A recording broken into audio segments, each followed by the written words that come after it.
Pereira Odell AI Lab presents a generative AI experiment based on the book The Girl from Wudang by PJ Caldas.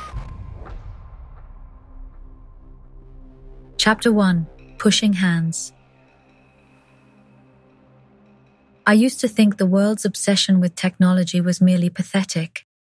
Then came the internet blackout, remember? 24 hours of widespread fear. I was at home when everything stopped working.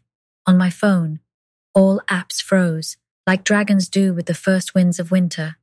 No Google, no news, no Netflix, which would have been fine if that was all we were missing. Our ancestors never had any of that, and they did just fine. According to the newscast on my old airwave TV, it was worse, Armageddon-level worse. Theories of terrorism, cyber war, and solar flares that may have fried our entire cable infrastructure, even killed people, which they seemed certain it did, just didn't know how many yet. The disoriented anchor, I remember as if it were happening now, tries to paint a picture of the end of the world, speculates if this is coming from Russia, North Korea, or China, then cuts to an interview. You were watching it too, I know. Alone in the dark, sucking on a piece of your shirt as if that would make things better. Don't take this as judgment, though.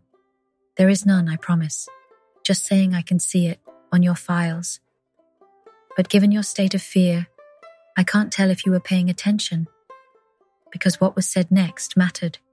On the screen, the name of some frail-looking bigwig from Yale.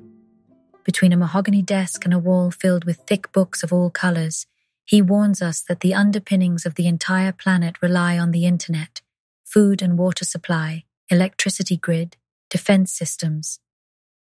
If the failure continues for a few days, we go back to the 1990s. A couple extra weeks, and we are back to the 19th century. The 19th century? Fine with me, I tell the nerd on the screen, almost certain he couldn't hear me. If I need to go to the mountains to kill my own meals, I will. Easy. I did that a lot growing up in the mountains of China already. I dial my boyfriend Jason. He answers, the call broken at best. Not that his hospital ever had good reception, but now it's worse. Most of their outside connections were gone, he tells me. Then the line drops. Shit. Then it buzzes. The phone. Keep safe, okay? Love you. The little screen glows. Kind of cute, my city boyfriend worrying about me. On the TV, chaos continues. Airplanes crashing now. It's getting too much. Whatever the Tao is planning for the world, better leave it alone. I turn the TV off and leave for my run. Jogging is one thing Americans got right, I must say. It's like standing meditation, but less boring, though it comes with its own restrictions. Girls shouldn't be out this late, they say. Never run alone in the dark through the guts of Oakland. I see it differently. When the local thugs see you so comfortable and relaxed by yourself, they think you are either crazy or are hiding something. I am both, crazy and hiding. No one breaks my stride. The streets don't seem to have fully caught up with the news yet. Outside a club, a young couple seems puzzled by their unresponsive phones. Further down, two white dudes in lab coats placidly chew on their candy bars and follow me with curious eyes. So aloof, I almost feel for them. If cyber havoc comes, brain snobs like them will be the first to perish. On the corner, a homeless dude protects his food as I pass. Is he the only one that knows? The thing about these streets is, even on the brink of a digital apocalypse, they're still fairly predictable. Shit always happens in the same places. There's where the junkies get fucked up, where cops receive their gifts, where blacks get shot, where dumb fights break, where girls are roughed. If you want to avoid trouble, you stay away. Otherwise... A scream of horror interrupts my thoughts. A woman's voice. She shouldn't be out this late. Not around here. The mouth of an unsecured construction site. That's where the voice came from. I go check. The open gate winds with the end of the evening breeze, and behind a large stack of lumber, a sloppy white figure, still wearing his stained khaki overall, a denim jacket 2 sizes too big, and a battered construction helmet, holds a blonde, scantily clad woman by the wrist. She tries to shake him off, but he doesn't seem into her plan. "That ain't how you treat a lady, sir," I yell from the entrance. "Fuck off." He laughs drunkenly. To my ears, that's an invite.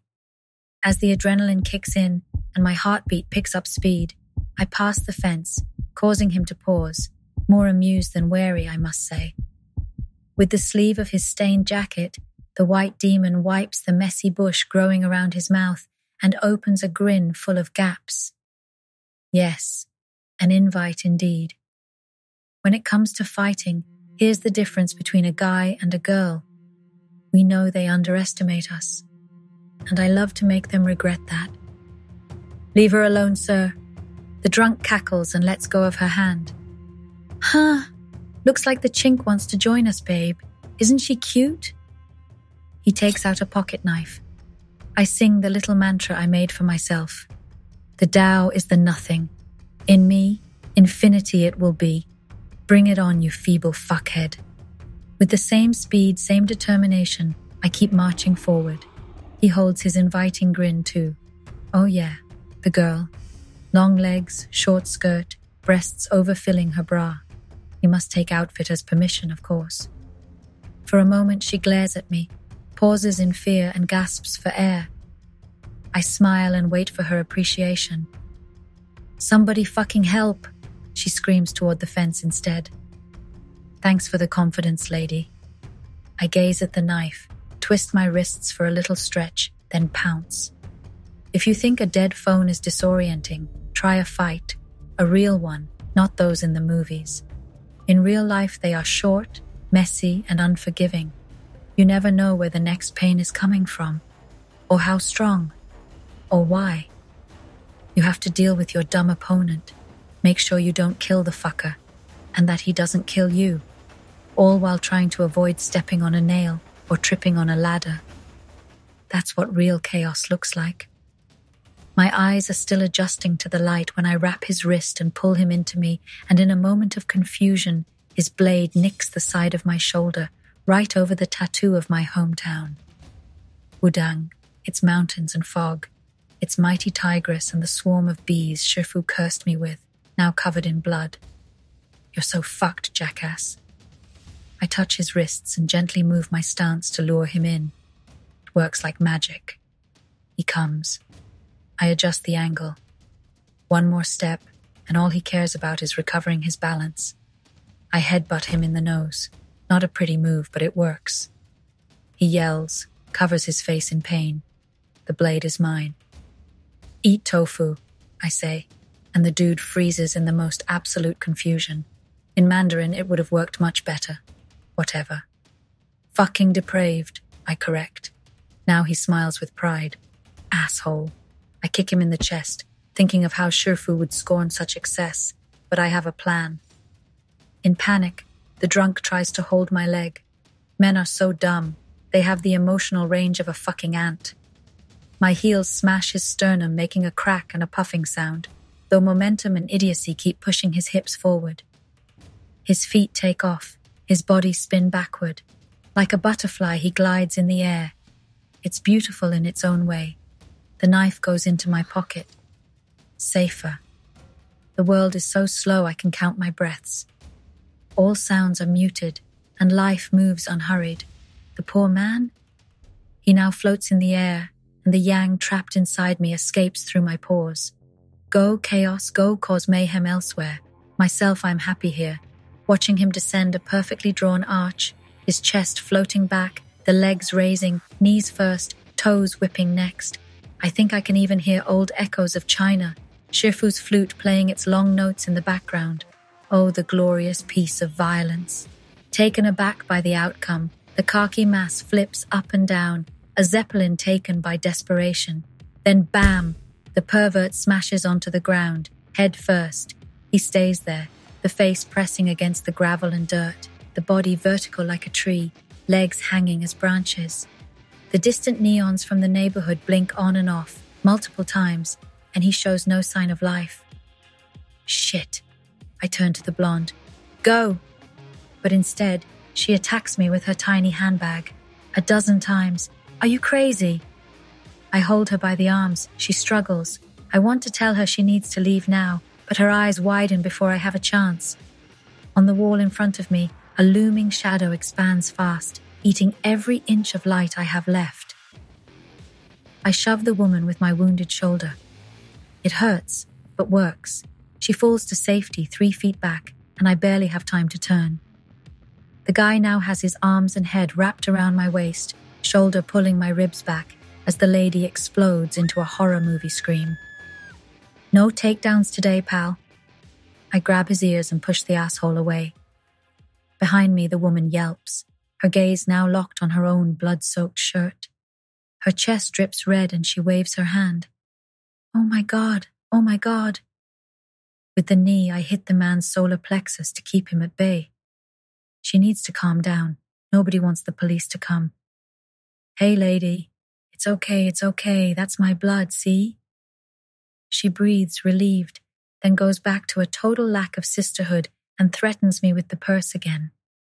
Leave him alone, she cries. Really? I'll deal with her later.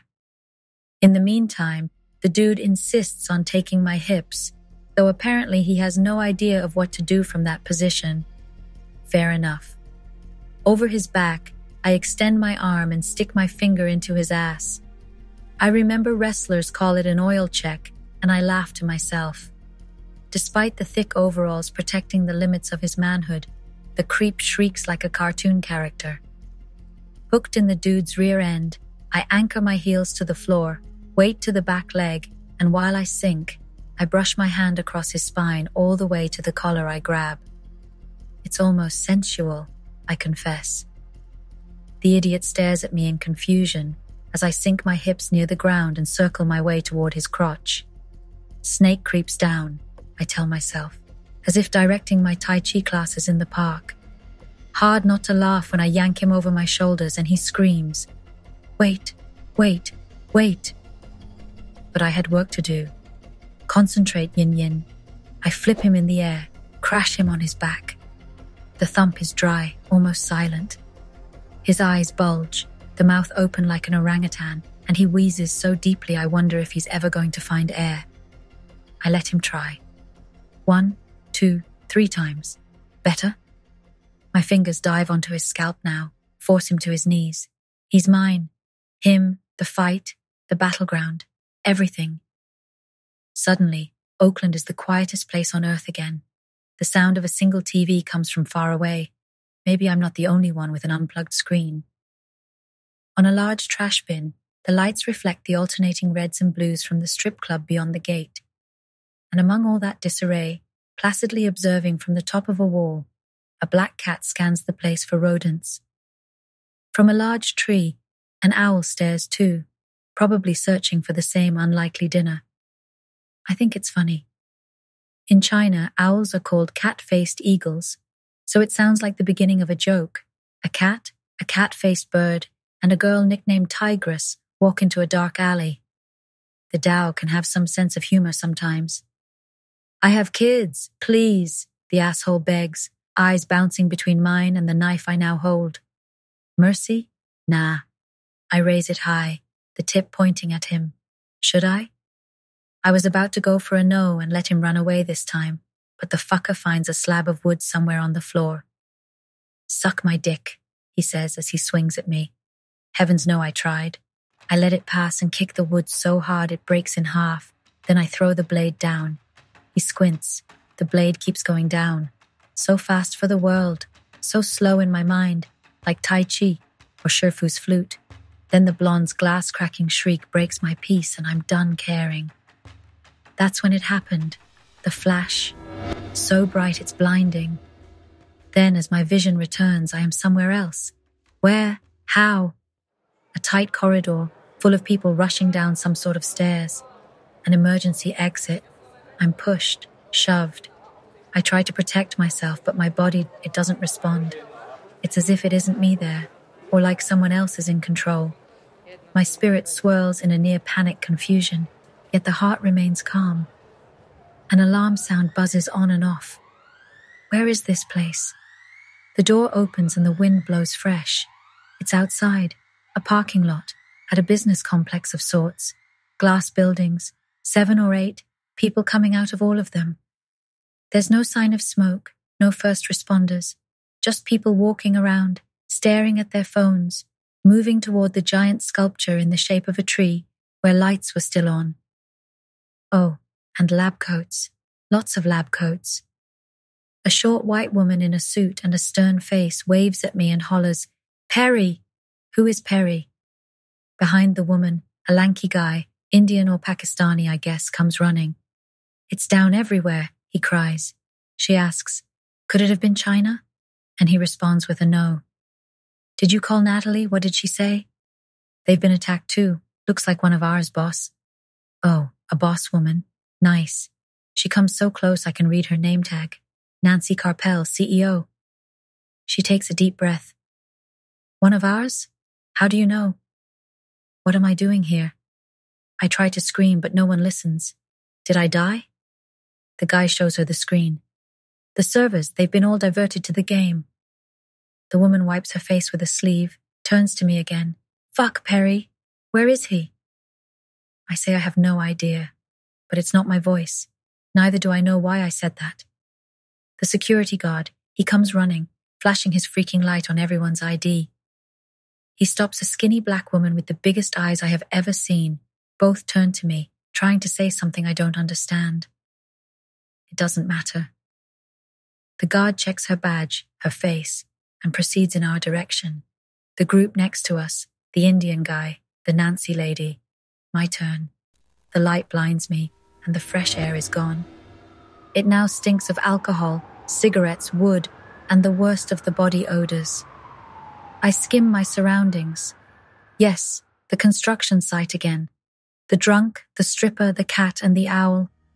How long have I been out? My hand still holds the knife, but the blade now hides inside his thigh. I wiggle it to make sure I have my movement again, and with the man's bellow, a red stain spreads on the khaki fabric over his quads, just a few inches from his crotch. I yell too. "Arg!" I'm inches from his nose now, my fury louder than his fear and pain combined. Deranged, possessed by the darkest of all demons, I yank the blade and his dirty blood drips thick. That's it. I toss the knife away and tell him with the ironic enthusiasm of a kindergarten teacher. "Look, you have your own cunt now. You can twist your dick that way and fuck your fucking self." The man's eyes are still lost into the infinity of mine. "Isn't it awesome? Now get out of my sight." At first, he just stays there frozen. So I slap his face, he winces and trips back, then limps for his life. Bouncing on walls, falling over himself, the coward finally disappears beyond the corner.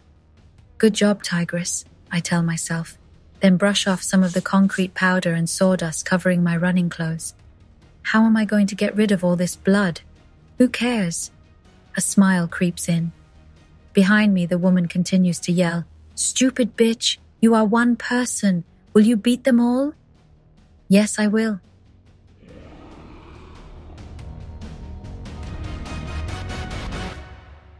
"Hi, my name is Tigress. I am an immortal from Wudang, and I can help. But before you open the package I sent, you must listen to a story. My story.